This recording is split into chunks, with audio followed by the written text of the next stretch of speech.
Saya, tuan-tuan dan puan-puan dan perwakilan sekalian, terpaksalah ambil risiko. Saya tahu jawatan saya pun, dua yang saya pegang ini, tiga lah yang saya pegang. Satu dipilih oleh rakyat sebagai adun air hitam, dua lagi sebagai Menteri Besar dan sebagai pengurusi Badan Perhubungan UMNO Negeri Kedah, yang itu dilantik. Jadi yang pertama tadi hanya boleh tergugur kalau saya bertanding dalam pilihan raya dan saya kalah. Tapi yang dua lagi, kerana dilantik, bila-bila masa boleh ditarik balik. Pada waktu yang sama, kita sedar ke mana-mana kita pergi pun, maklumat yang kita terima ni, mana yang boleh kita jawablah. Tapi lama-lama orang pun tahu ini jawapan yang selamat, orang kata jawapan selamat, tak berapa meyakinkan. Jadi saya pun naik bimbang. Yang bahagian Datuk Razi sebut tadi, kadang-kadang ni dia lambung saya tinggi sangat, saya pun dah duduk tak sedap dah duduk kat kursi tadi ni. Walaupun sofa empuk, tapi kadang-kadang tu kita kembang banyak sangat ni, nak bangun pun dah jadi susah. Tapi saya ingin menyatakan di sini, tuan-tuan dan puan-puan dan perwakilan sekalian, secara peribadi, harap ini taklah berkait dengan rakan-rakan exco, rakan-rakan dalam parti yang lain. Ini bukan salah mereka, ini peribadi saya seorang. Saya sangat tidak selesa dengan isu 2.6 bilion ini. Saya rasa tak sedap hati. Sekarang ini, bila rakyat pandang saya sebagai Menteri Besar, sebagai pengurusi Badan Perhubungan Negeri, ada persepsi you pun sama lah agaknya, ya? Di peringkat negeri. Lepas tu minta lah macam-macam.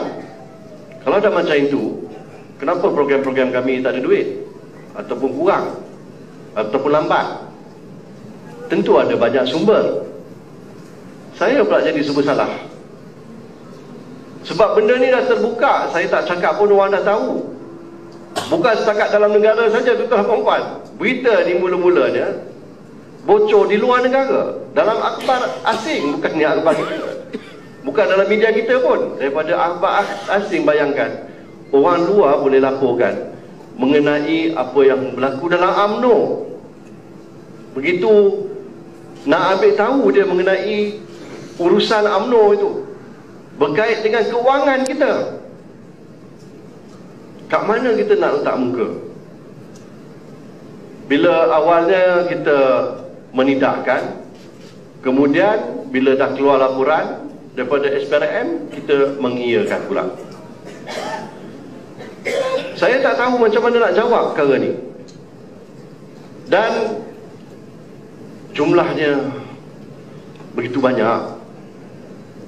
Saya tak nampak pula macam Datuk Razi kata tadi, yang kita ni menikmati faedah macam itu. Jadi saya rasa eloklah diselesaikan secepat mungkin perkara ni. Tadi saya sentuh soal integriti. Rakyat menyoal integriti UMNO. Dan saya dah nyatakan dalam ucapan saya sebelum ini, macam mana kita nak berdepan dengan ahli kita, nak berdepan dengan rakyat. Beria sangat ni cakap mengenai agama, bangsa dan tanah air. Itu asas perjuangan UMNO. Tetapi orang pertikaikan integriti kita. Bolehkah kita nak yakinkan rakyat bahawa kita lah satu-satunya parti yang akan menegakkan syariat Islam, yang akan memartabatkan bangsa Melayu, yang akan memajukan tanah air, tetapi pada waktu yang sama kewibawaan kita sendiri dipertikaikan? Korang boleh cakaplah alif batal, tetapi tolong jawab mengenai duit ni. Macam mana kita nak jawab? Nak cakap pasal perjuangan pun dah jadi susah. Sebab perjuangan seperti mana yang kita tahu, pokok perjuangan itu ialah pengorbanan. Ini bukan pengorbanan namanya. Ini dah berlebih-lebihan. Ini bukan korban, ini dah mewah. Tapi kemewahan itu tak dirasai oleh rakyat. Kalau di Kampar ni dah ada orang yang tak ada rumah lagi, di Kedah ni lagi banyak. Kawasan saya sendiri di Jelun pun 4,700 orang masih memohon rumah. Kita tak dapat nak tunaikan lagi. Bayangkanlah kalau kita ada duit macam itu, selesai masalah ni, tuan-tuan dan puan. Orang yang daif, yang hidup bawah garis kemiskinan ni, yang miskin tegar ni, kita boleh bela nasib dia. Senanglah sikit hidup dia. Anak-anak dia boleh buat kerja rumah dia dengan keadaan cukup api, makan pun cukup. Tak payah kita risau lagi mengenai masalah orang bawah-bawah ni. Kerana kalau kita nak menang pilihan raya, itulah caranya. Jagalah rakyat di peringkat akar umbi ni. Cara itu saja Barisan Nasional dalam UMNO akan menang.